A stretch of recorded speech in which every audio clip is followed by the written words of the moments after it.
Powered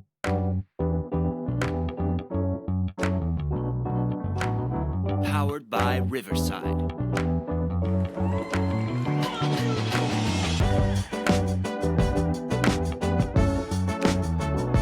That's too bad.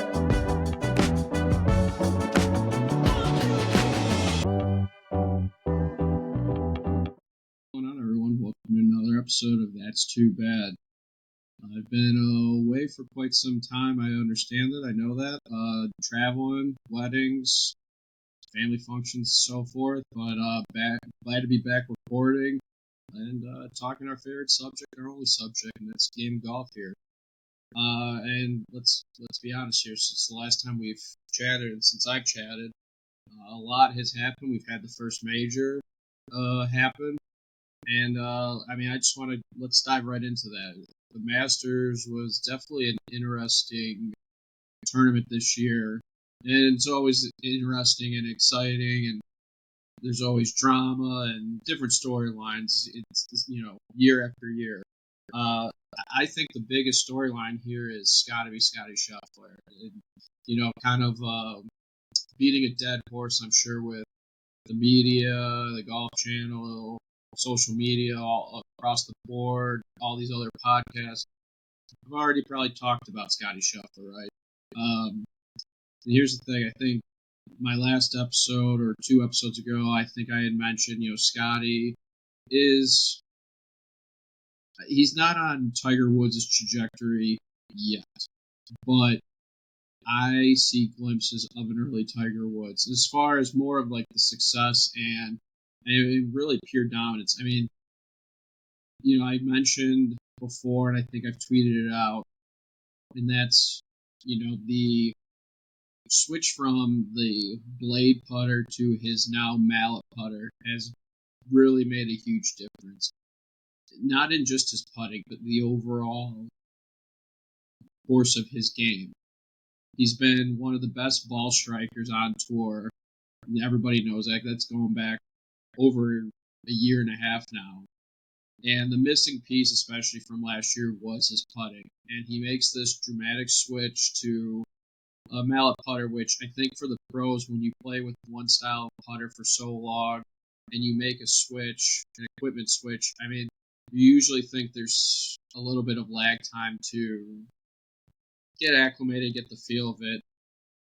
For Scottie, that had to have been like 24 hours because right out the gate, he started playing extremely well. We started seeing Scottie from over a year and a half ago, and we're continuing to see it. It's pure dominance.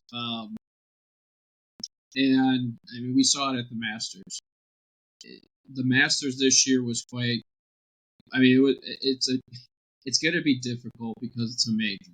And Augusta National, I've never played it. You can only read and listen to what the pros talk about and all the golf analysts, and it's a tough course. This year, especially, the winds on Thursday, Friday, I think really posed a huge challenge for the golfers. You saw a lot of guys ending up short of the green or, clearing the green completely.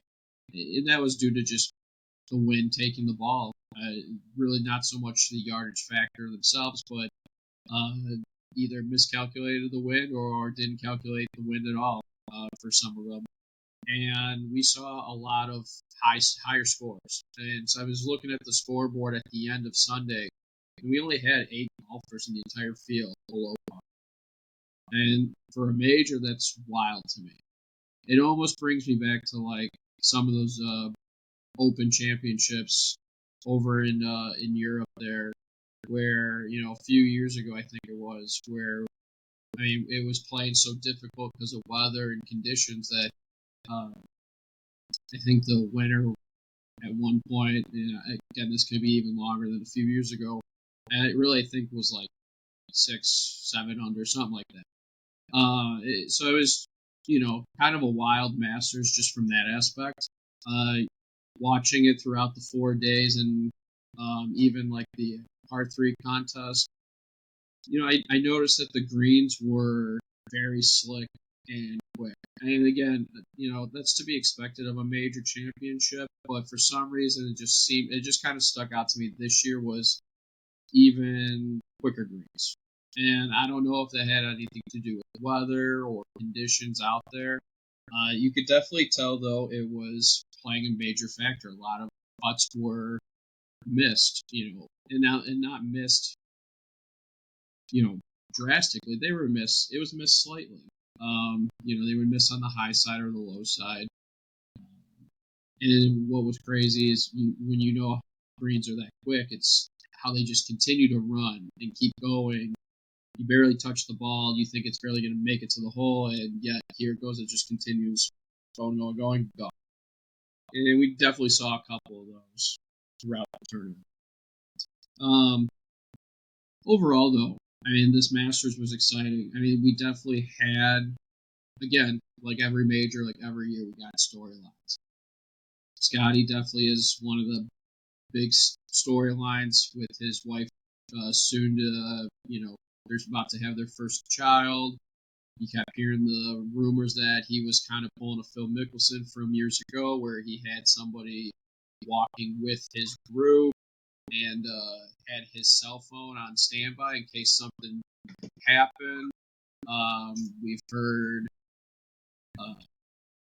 that he could potentially leave early if she did go into labor, even though, I think I read or saw on Twitter or something that,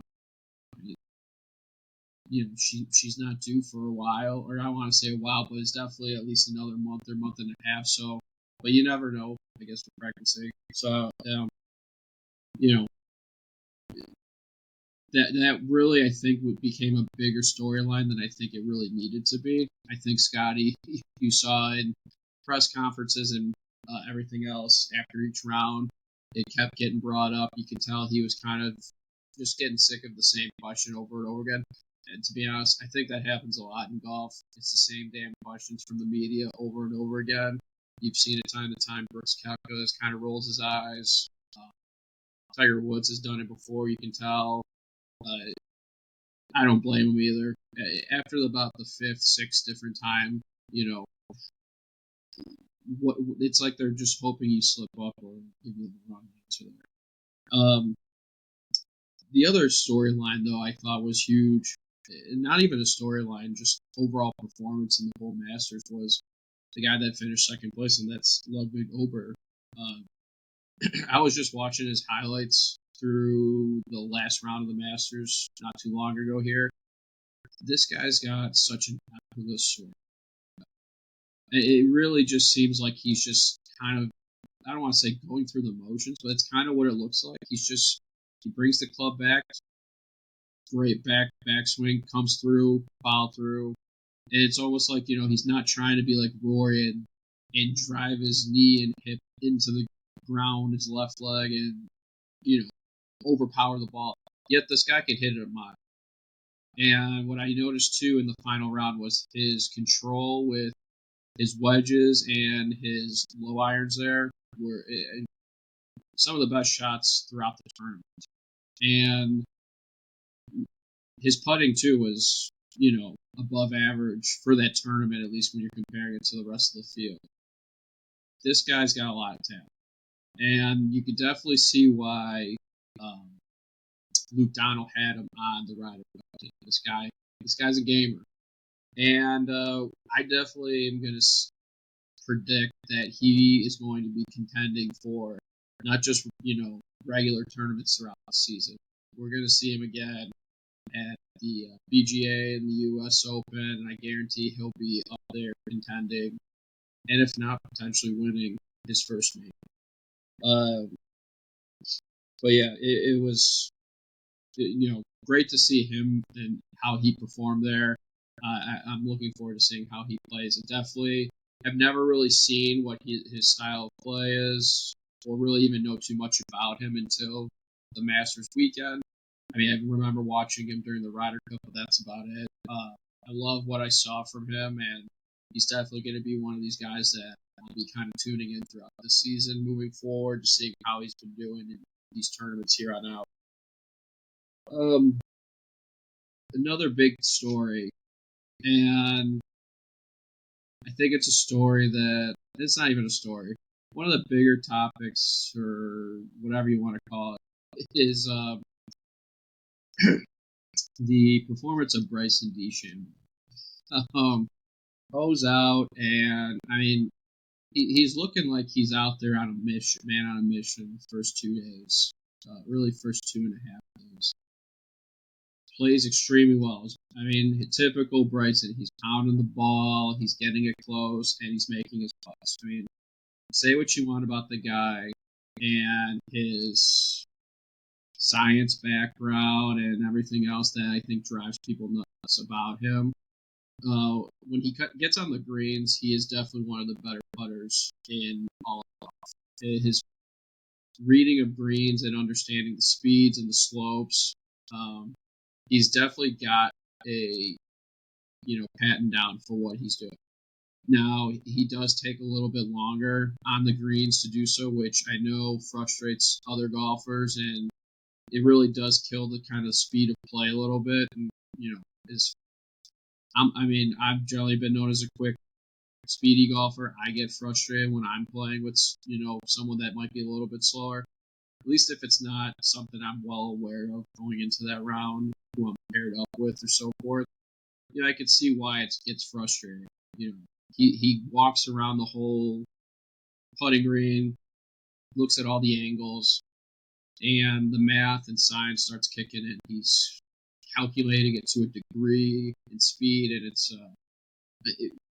when you're not playing, it's a little it's fascinating, but it's something I'll never try to replicate or understand. I'm not smart enough to probably understand it, and that's why it's worked for him for really since he's been on tour, and why he's been one of the top putters, live PGA Tour, whatever you want to call it. Both sides of it, he's always been a pretty good putter, and people might put an asterisk because he does the arm lock putter. Listen, I've been one of these people for a long time that says arm lock, belly putter, the broomstick, the claw, whatever your style is, doesn't mean shit. I've still never understood why we banned the belly putter so much, and why golfers are trying to get rid of the arm lock putters. Golfers are going to find different ways to change up putting, because putting really at the end of the day is a feel. And if you're feeling uncomfortable over the ball when you're trying to putt, you're not going to make it. That's just how I've always viewed putting. And he's, has that arm lock putter down. Again, it's just because you arm lock, it doesn't guarantee it's going in the hole every time. You still have to get a feel for it. There's different styles of arm lock. Bryson is very stiff. His left arm is very straight to his shoulder. His right arm is pretty close to being the same. He's very upright. You can see like Matt Kuchar's been doing the arm lock putter as long as Jesus, Bryson's been alive. It seems like, probably exaggerating here, but he's done now 2 different versions of the arm lock putter. He's got traditional where it's up against his left forearm. I mean, he's more crouched than Bryson DeChambeau, and over the last 2 years, he's gone what I guess you would call it a reverse arm. It's now on his right arm. I tried dumbing a putting shaft here once to see how that would feel. I don't understand how he does that on a consistent basis. It just feels odd to me. Like you want the shaft to almost come off your forearm before you make contact. I don't know. But, I've seen him interview and saying that this works. And that, he would encourage people to try it. And again, it's all a feel of what you're comfortable on the putting green. You go traditional, blade putters, mallet putters, etc. And that's why I've never understood why the belly putter got banned from the tour. It just, realistically here, I think what the blessing in disguise was is that it brought us the arm lock putter. But circling back to DeChambeau in the Masters, and that Saturday afternoon, that back nine especially, really ate him up. Ended Saturday on a high note. What was he, like 120 something out? Dunks it, one hops it in into the 18th.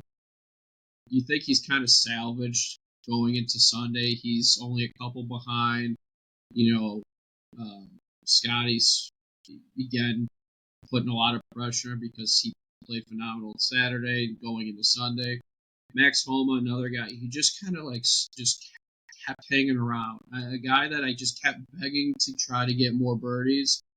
And one of these guys it was par after par after par. And you can't make up ground with just pars, especially in the major.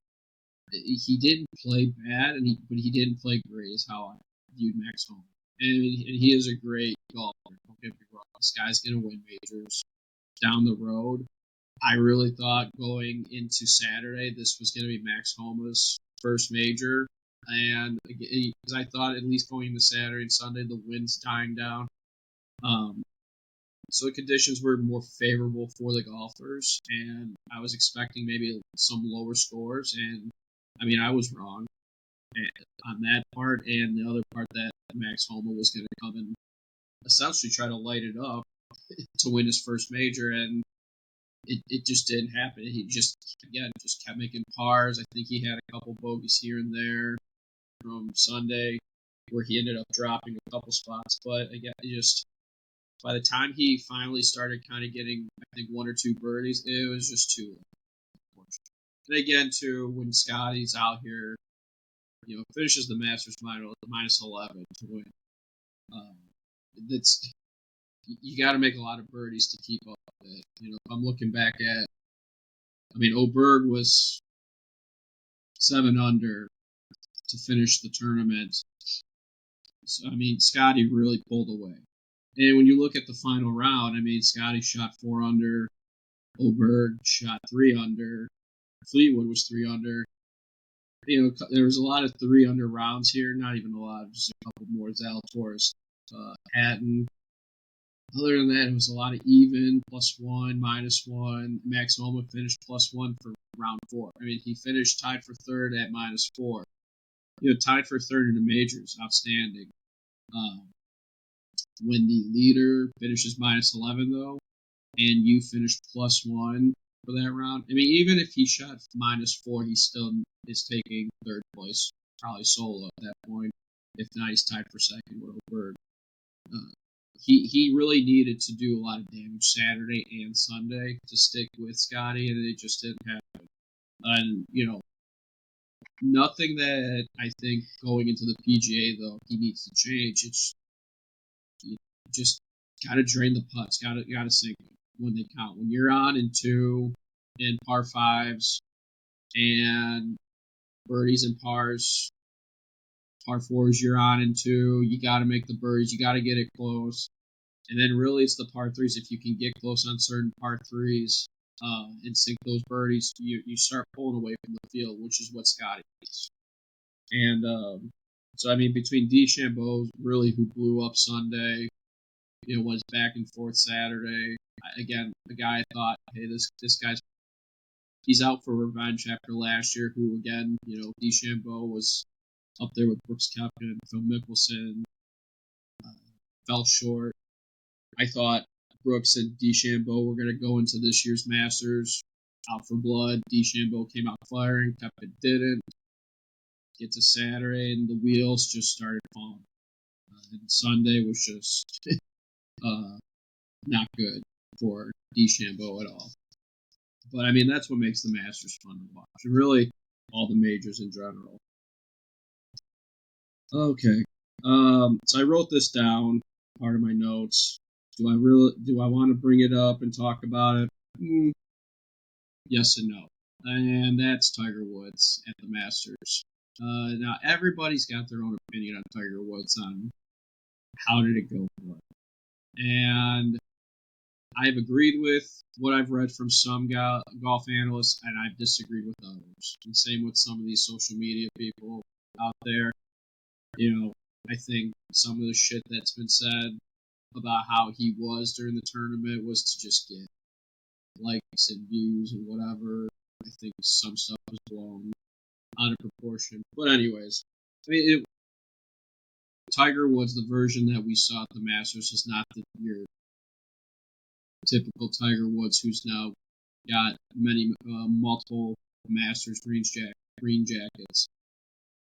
But we saw glimpses of Tiger Woods. And really here for Tiger, yes, will it be awesome to see him win another major?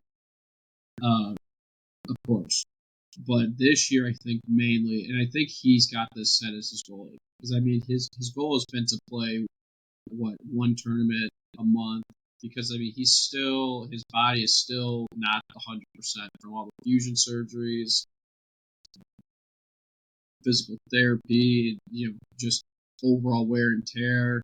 I mean, he even said to a reporter during the Masters, everything hurts. But the guy's still waking up at 4 a.m. He's still working out. He's still going for his run. I mean, the guy's still doing his routine. I'm sure it's altered now at his age and with all his aching body parts. The guy is still doing what he's been doing for a long time. And what I noticed during the Masters was off the tee, I saw glimpses of good drives. Some that got away, obviously. Tiger Woods, I think, has always been known for, aggressive off the tee and sometimes puts him in danger. It's what has made him quite the artist to get out of dangerous and interesting situations on the golf course. The biggest thing I think I noticed from Tiger Woods the whole Masters, though, was his short game was on point. If he could get it close with his 56, 60 degree, whether he was in the rough, in the fairway, in the bunkers, he put himself in position to succeed with his wedges. The putting, again, just wasn't 100% there. Like I mentioned before, with kind of the whole field, the putting really wasn't. So, I mean, that's definitely something for Tiger Woods to build off of. I would, anticipate that's what we're going to see if he decides to play in the upcoming PGA Championship. I personally think he's going to give that one a go. But, time will tell. In a couple of weeks, we'll find out. And we'll see what happens at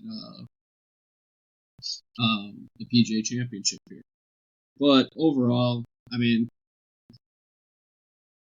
Tiger Woods you can definitely tell it's just not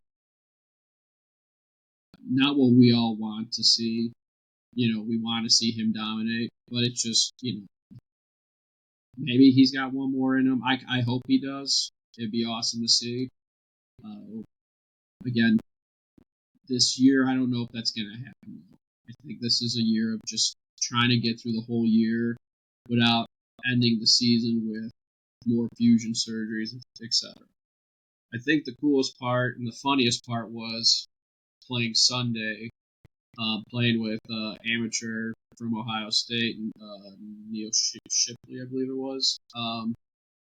And I was reading this. I'm right after I flew back to Chicago here, and there was an interview after his round, and one of the guys or reporters trying to get to know him a little bit better, and typical question: who did you look up to, to get you into golf? And I think everybody's always anticipating anybody's going to really say Tiger Woods. At least if you're going to give multiple names, Tiger Woods is in the mix. And which would have led into probably, I'm sure, then you got to play with them in your final round of the Masters, blah, blah, blah. And I think what was kind of comical was he did not say Tiger Woods. The guy he's looked up to is Vijay Singh. I mean, another great golfer to look up to. I think that one threw that reporter off because if there wasn't really a follow-up question after that, I think the reporter was semi-stunned there.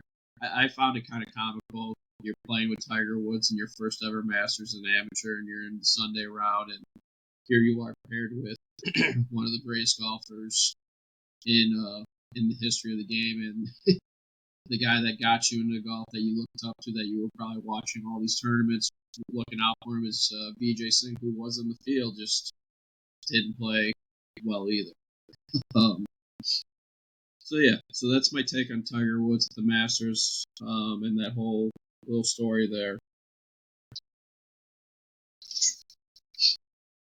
So let's shift gears here a little bit, and let's talk. Really,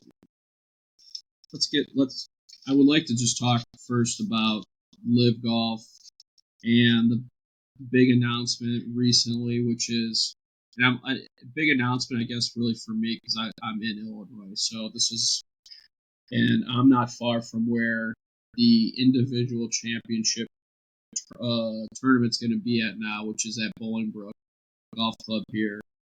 A lot of interesting takes I've seen this week on social media about Bolingbrook, why Liv decided to go there, etc. I got opinions on why other courses are probably not in the mix. I'm sure it has to be PGA Pro, what's the word I'm looking for, kind of influence there. I'm sure there are PGA pros who still do not respect or appreciate or favor or support Live Golf, which is fine. That's their freedom to do so. And I'm sure there's courses in Illinois that would love to host professional golf tournaments, whether it's Live or the PGA Tour. And here's Live trying to stay in Illinois. They're not at Rich Harvest like they were the last 2 years. They're looking for a different venue. I don't know if Rich Harvest just didn't want them anymore or something, whatever the case may be there. So they end up at Bolingbrook. And for someone who's grew up 5 minutes, less than 10 minutes from Bolingbrook Golf Club there, I've played it numerous times, year after year after year. It's not a bad course to have a tournament at. And this isn't me being biased because it's not one of my top courses that I enjoy playing. It's a very challenging course. It's one of these courses where if you live in the area, you play there, and it's always windy no matter what the weather is. The wind definitely plays a huge factor in that course, makes it a little bit longer, definitely makes it tougher. The greens are quick already for public golf, so you can imagine for the Live tournament, they're going to be even quicker. And the condition of the course is always extremely well. And I think it was Barstool, one of those guys, posted a video of the driving range. And again, they're not from the area, so they don't understand that the driving picture that they posted is from the other side of the range, where a lot of the public will go just to hit balls, not playing. The range that they're going to use is on the other side of the field, where the clubhouse is, where you hit balls before you go and play your 18. And it's a nicer setup. It's not mats and a little shack. So, I think a lot of people are trying to downplay it a little bit, that it's not going to be that great. The course is not great for a professional golf tournament. I disagree. I mean, they have the tee boxes to make the course longer for pros, and there's a lot of challenging and fun holes out there. It will be interesting to see how they do this with parking and stuff. It is a true native of Chicago. You gotta wonder the parking scenario for anything. But I mean, the clubhouse is, really nice. The bar, restaurant is always good. And the area overall is very good too. If you're looking for stuff around the Bolingbrook area before or after you're going to the tournament. And overall, I think, the courses, if you don't got your bag with you, you're just a spectator, I'm sure walking 18 won't be that bad. So I'm intrigued. I'm planning on trying to go one of the days to the Live tournament there in Bolingbrook. I would be stupid not to. It's basically right in my backyard at this point. I got to go see AK. Everybody knows on the podcast I'm a big supporter, but also a lot of my favorite golfers went from the PJ to Live, which was Brooks Koepka, Ian Poulter.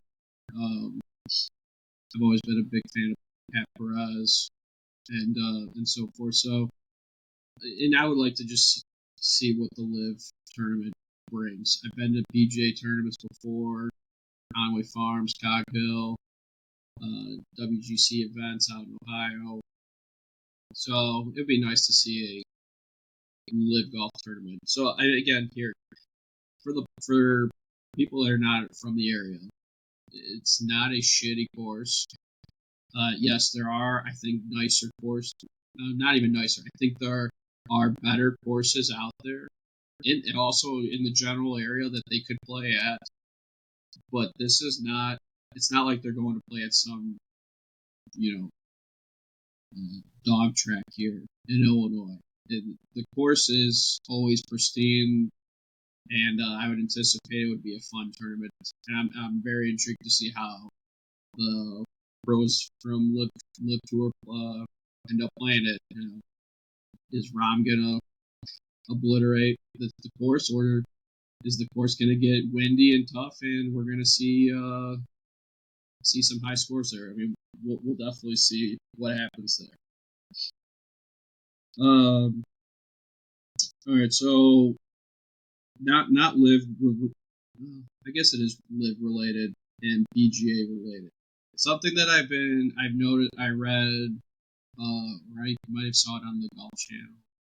This goes back maybe a month and a half. It's comments that Wyndham Clark has made. Now, after last year's U.S. Open win, and kind of the Netflix show, I've been a supporter of Wyndham Clark. I've liked his style of play and what he brings to professional golf here. What I don't appreciate, or I guess what I just didn't really like, is his recent comments, and not so much recent anymore, but his comments a couple months ago that he would like to see the PGA go to a style where it's the top 100 in, I guess, the world at this point, or maybe just the PGA. And he said he would like to see the bottom 10 or 20 relegated going in, at the end of each season. So basically, you're at the bottom 20, you're relegated to, I would assume, the Korn Ferry, unless he's thinking of another tour that would have to take the place or go and work with the Korn Ferry. And then you bring another, which I mean at that point means you lose your tour card, you go down, you got to earn it back. The next 20 come up. I mean, so one, I have a hard time with this for a couple of reasons. One is the guy has just recently won last year U.S. Open. He ends up on the Ryder Cup. As we all know, USA doesn't win the Ryder Cup. Not saying that this was specifically on him, but I'm just saying, he's on the team, and the team did not perform well, so he's a part of it. And then this year, so far in 2024, he's played, I think, in some of the smaller tournaments fairly well. The Masters, he did not play well at all. So I guess my take and where I'm getting at is, like, he just recently became a big name in professional golf from last year's U.S. Open. And now he's kind of like, it's almost like he's like trying to phase out the guys that are trying to take the same route as him. I mean, there's guys that are trying to win a tournament here to make their name and presence known in professional golf like he did. And it's almost like I guess he's just like, stay humble. Like, don't phase out these guys that have the same dream as that he did into making professional golf, making a lot of money, winning tournaments, winning majors, etc. And saying, here, we're going to just only have the top 100 golfers, and every year 20 drop, and then we get a new 20. Like, for me, because it came from him, a guy that just recently has become kind of a superstar in the PGA Tour after last year's U.S. Open win, I'm just like, knock that shit off. Now, if it was someone like Rory McIlroy, who I think also has kind of said comments similar, but just not to the exact degree with the 100 golfers and so forth, or maybe even a Jordan Spieth, maybe. I don't know. I would still be, it's just, why are we trying to phase out the guys that have a dream, the same dream that they had?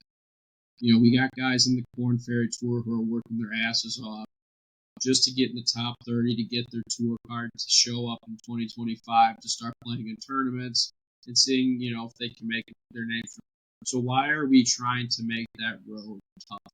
I just don't get that from professional golf. We're talking about a sport where we're trying to expand the presence worldwide from different generations, both from the men's and women's side, and my issue is when Wyndham Clark and a couple other of these guys in the PGA Tour make these bullshit comments that, to me, it just sounds like we're trying to make this more difficult for guys to get to the PGA because we want to play the best of the best. For me, that's horseshit. I mean, it just, and people can argue me with this one, and it's fine. I mean, I'm sure there's valid reasons from the other side of it. It's for someone that I like seeing these guys, like an Ashke, who's really trying to, he wins a tournament this year. He's one of those up and coming golfers that I get excited to see tournament, for him in tournaments, and it's just I don't get that from why these certain pros are, again, trying to make it difficult for Korn Ferry guys or guys that are aspiring to become professional golfers out of college and so forth. I just don't get it. My other take is like, hey, Wyndham, we're already fucking doing that. Every year, Korn Ferry, top 30 get their tour cards and they go up to the PGA, and and there's guys that do get relegated down. I mean, there's guys that went to live. I think they lost their tour cards. We all knew Ricky Fowler a couple years ago was about to lose his tour card, and so I mean, golfers do lose their tour card, and guys from the Korn Ferry get to come up. It's a system we've been doing for quite, for a while now, and so it's like to Wyndham Clark, like, you're aware of this, right? Like, again, it's not 100 golfers and we're moving up 20 and dropping 20, but it's the same damn process. Unless I'm missing something or I'm not aware of something, I don't know. But again, it's just the comments that just didn't really sit well for me, and mainly maybe from him, just because, again, he's fairly new as far as being a bigger name in professional golf, mainly because of his U.S. Open win last year. He didn't win that. I think he's known, but his stardom is not as high as it is right now. And again, if this came from the other golfers too, I would have the same issue, other than maybe like a Rory McIlroy, whose resume blows Wyndham Clark's resume out of the water, right? And I would still have an issue with it, even if Rory said it. I would just kind of maybe respect it a tad more than what Wyndham said. And again, Wyndham hasn't really done much so far in 2024, so I mean, we'll see how this year goes. But if you're going to make those comments, and then we look at the end of the year, and you're in the bottom 20, like, you're going to be eating your own damn words there. So I mean, that's just in general, those kind of comments piss me off. Is for just, again, staying humble, enjoying being a star in the PGA Tour, because again, it's a luxury that not everybody gets. He gets it. Good for him. He's earned it. But there's guys that are working towards that. So let's not make the road any harder than it is. It's already difficult enough to become a PGA pro. Why are we trying to make this even more difficult? So that's just my take here. Okay, so last episode, got to interview awesome caddy on the Korn Ferry tour, JP Burke, and he's caddying for a guy on the Korn Ferry, Austin Hitt, and so I've been kind of following along what they've been doing the last few weeks. I got excited. I this was a couple weeks ago. So Austin Hitt, he was sitting 27th at the time in the points, 219 points so far the Korn Ferry Tour. Again, like I mentioned, the top 30 get their tour card. So Austin Hitt, a long season ahead of us, was sitting at 27, and he started off the year real well.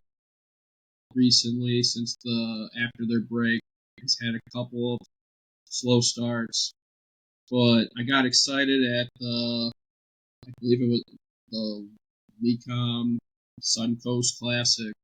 He was going into Saturday. He was tied fourth for the round. Message JP where I DM'd him, said, "Hey, you and Austin doing big things. Root for you guys Saturday, Sunday. Let's finish strong here." JP gave you a thumbs up. Unfortunately, that did not happen. But hey, looking at what Austin's done and JP have done together this year so far, and again, it's a long season ahead of them.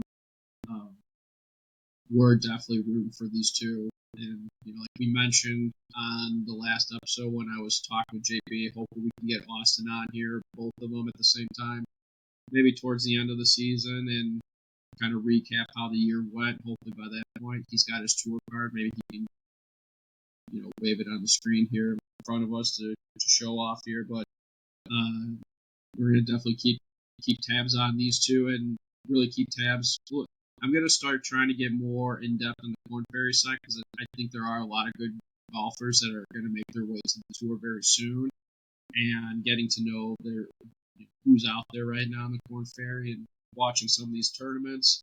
That's kind of my game plan moving forward. Because I do want to get more in touch from the Korn Ferry side to share with everybody here. All right, so I think we've talked quite a bit of really the Masters, several different golfers, Liv, going to Bolingbrook. Oh, I guess there's another thing. I guess before I wrap it up here, I forgot to mention the other big news in Liv golf is the news that they're going to possibly go to 4 rounds starting possibly next year. I think it's still under consideration. Now, listen, I do not think this is, how do I want to say this? I think this move is really mainly to just shut people up. I think people have shit on the guys that went to Live. They're only playing 3 rounds, so they can't figure out how to play 4 rounds of golf, win a tournament. Listen, Brooks Koepka goes to Live, gets healthy because he gets all that time off, which I think I've mentioned before on one of my episodes here. And we saw Live guys play 4 rounds of golf last year. One of them ends up winning a major. They all played well. I mean, technically Rahm wins a major too, but he won it while he was still a PGA pro or PGA member, not a Live member. So it has nothing to do with these guys don't have the stamina to play 4 rounds of golf. I mean, whoever pushes that narrative or whoever started the narrative is, again, kind of an idiot, to be honest with you. I mean, these guys are playing practice rounds, pro-ams, and before the tournament starts, I mean, these guys are playing almost every God-blessed day. So I don't understand where someone pushed the narrative that these guys can't play 4 rounds of golf. They've been playing 4 rounds of golf before Live, no issues. All of them had won, no issues. Biggest crock of shit comment that anybody's ever pushed. Again, I think that maybe it was just to stir up stuff. I don't know. It definitely worked. You can even see, again, I'm circling back to Wyndham Clark because I know he's done it before, but he's not the only one. There's other PGA golfers that kind of shit on some of the live guys that they can't compete to this level anymore because their stamina is only for 3 rounds of golf, not 4. Again, I think that's just a stupid ass comment. So there's moves to potentially 4 rounds. I think even the last week when I was watching one of the days, I forget which day of the tournament, might have been Friday. David Faraday even said there's consideration that they might go 5 days, and I think that was more of just a comment shot back at all the haters, saying, yeah, we go from 3 to 5 because we're going to prove you guys that these golfers do have the stamina. I think realistically they're going to end up at 4. And I think it's realistic, just really to shut people up. I think once it goes to 4, those stupid comments go away. And then at the end of the day, it's you take all the variables from Live and PJ out of it, and it's then 4 rounds of golf against 4 rounds of golf. People don't like the team concept with Live. I've grown to starting to like it because it's not really a Ryder Cup team style per se. You're playing individual and you're collectively putting your scores together with the team. So even if you're down at the bottom of the tournament, you have really no reason to withdraw or really not try because your team could be at the top. So it'd be in your best interest for your team to play that 3rd round at a high level to see if your team can then overall win if you guys are not in the individual winners. So I kind of grown to like that because we see in the PGA Tour some guys that, at least not some of the older golfers, or I should say more seasoned, experienced golfers, we've seen it time to time. They make up a bogus, bullshitted reason. They don't make the cut, or they barely make the cut. They're nowhere in contention, and then you see WD next to them. Oh, I got an ouch. Oh, this, that. I think truly that they bullshit that because they go, why do I want to be here? I'm not going to win and make the big money. I made the cut, so I'll just take my little check and get out of here early. I think that's kind of stupid. I think that's just kind of BS. I mean, it's your job, it's your profession. If I try to do that in my job, I'm pretty sure I get fired the next day. I put in my effort every day. So that's the reason why I've kind of enjoyed the team concept part of Live. It keeps everybody from the top to the bottom in the tournament. But other than that, I mean, like I said, it would be 4 rounds of golf at a golf course versus 4 rounds, at the Live versus 4 rounds at a golf course at the PGA Tour level. And at the end of the day, I think that's all people care about and then, hopefully at some point we're going to merge and really put all the noise to rest. I think that at some point it's going to be here in the next year or 2. We'll see it. But until then, we do still have Live versus PGA. And before they merge, maybe we'll see a Live versus PGA Ryder Cup style tournament. Well, who knows? We'll see. Okay, now let's get towards what I think how I've always ended majority of my episodes here. When I say majority, because I only got 3 so far. So, not a lot here. I don't want to say they're my tips for amateur golfers, but stuff that I think amateur golfers can work on to help them improve. Stuff that's I've worked on. I work on at home, whether it's in my office, in the backyard, I go to the range, whatever the case is. And, again, I'm not a professional. I'm not a pro here. I'm not a certified teacher here. So you take what I say with a grain of salt here. If you do it and it helps, awesome. Let me know. If you do it and you consistently try and something's not clicking, reach out to me in the DMs. Maybe we can try to figure it out. If not, tell me my tips suck, and that's okay. One of the biggest things that you see on Saturdays and Sundays with amateur golfers, your weekend golfers, is trying to make different changes throughout the round. And I think we see this a lot because, again, I think my last episode I talked about, everyday golfers have everyday, potentially 9-to-5 jobs, office jobs, whatever it is. Golf is not our profession. Golf is what we like to do for fun, and it's so we just, not everybody has the time to put in 10 hours into our chipping and our driving and our putting and so forth. I think we all wish we had the time and the money to do so, but we don't. And we see a lot of guys on the course trying to make swing changes, which in general, for me, I've always tried to tell people, don't do it. Get through the round and what you're doing right now. At least don't make the drastic changes because it's not the time or place. The drastic changes have to happen on the range where you can just beat balls, work on the mechanics.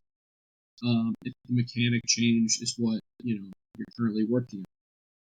But there are minor changes on the course to kind of help us along, at least get through the round when certain things aren't going right. And one of my biggest things and quick changes that I like to say that you can try to do on the course without practicing is really it's the ball placement in your stance.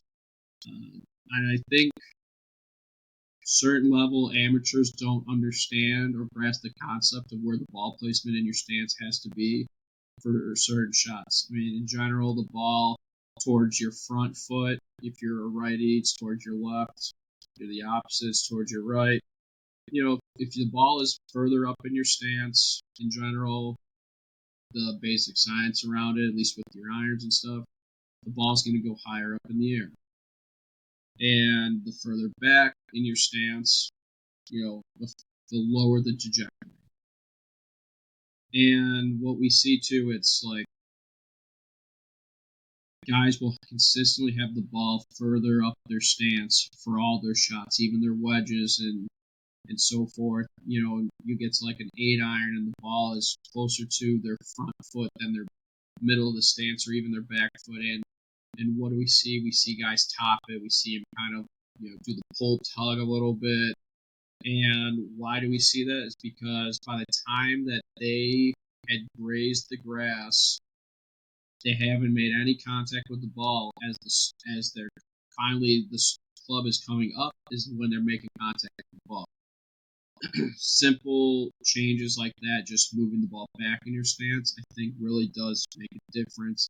And it also will help amateur golfers understand because there will be times where you got to put the ball low or hit the ball high and so forth, and making that change in the ball position really does make a huge difference. A couple other just little tidbits here that I, stuff that you can do as amateurs is holding off your follow through to kind of get like a lower trajectory swing there. Basically, it's like just as soon as you make contact, almost like try to hold it off your swing. It's not finished all the way through. That is, a way to, especially on these windy days, if you're at least in the Midwest, in the springtime, right now, we get windy rounds. I mean, real windy. And what I like to call the sawed-off follow-through really will help in those certain rounds is keeping the ball low. I mean, the lower you can keep the ball in windy conditions, especially if you're playing a course where you're got some tree coverage too, the ball won't be as affected by the wind. Now, if you're going to hit the ball up in the air, the wind will start knocking it down, pushing it left or right, etc. So, I mean, and that's, again, the sawed-off follow-through. Something that I think you should try to work on at the range, but it's definitely something where I don't think it will hurt you if you all of a sudden did that on the course mid-round, if you've never done it before. Another tidbit. Again, this is, I think I wrote this down after I just played 9 holes in what could have been like a freaking tornado, it felt like at times.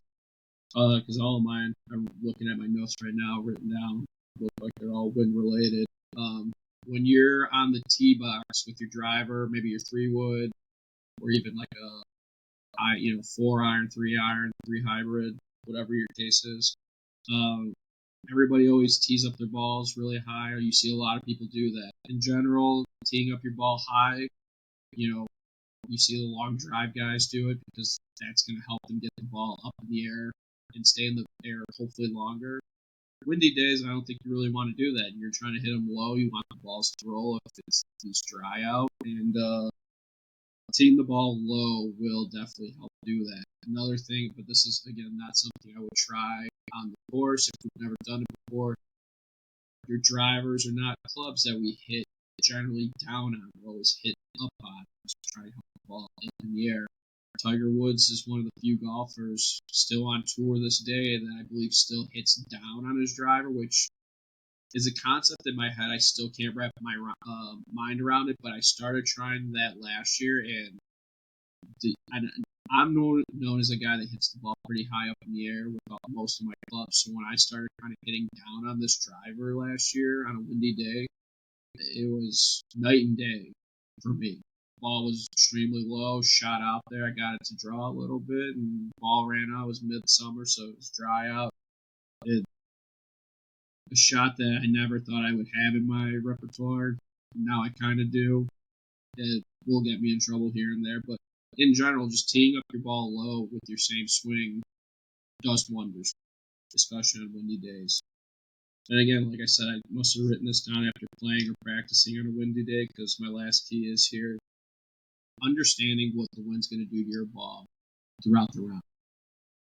When it is over 10 miles per hour wind, that ball's going to move. Whether it's on the putting green, you're in the fairway, the rough, or on the tee box, the wind will factor your ball movement. And I think understanding, the direction of the wind, understanding, what this could do while you're on the putting green, and so forth, I think in general will help you, get better scores, lower scores, hopefully. Again, if they don't, DM me, tell me I'm a piece of shit, tell me I'm wrong. If it works out, DM me and tell me I'm awesome. I'm just kidding, but it would be good to know if anybody out there does follow some of these tips I do provide. Again, these are tips that I get from my own swing coach and from other, just watching Golf Channel, all the different shows and stuff. So stuff that I also, I like practicing. I like going to the range, so I do practice a lot of these different shots too.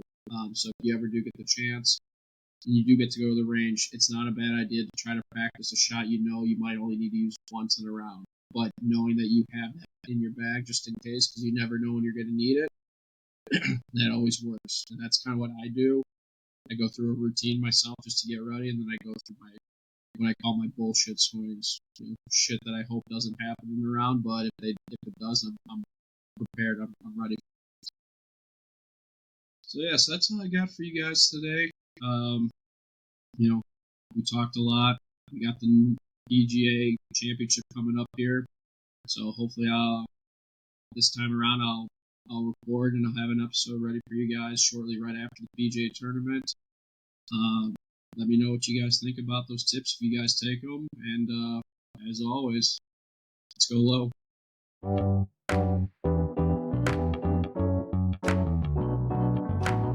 Powered by Riverside.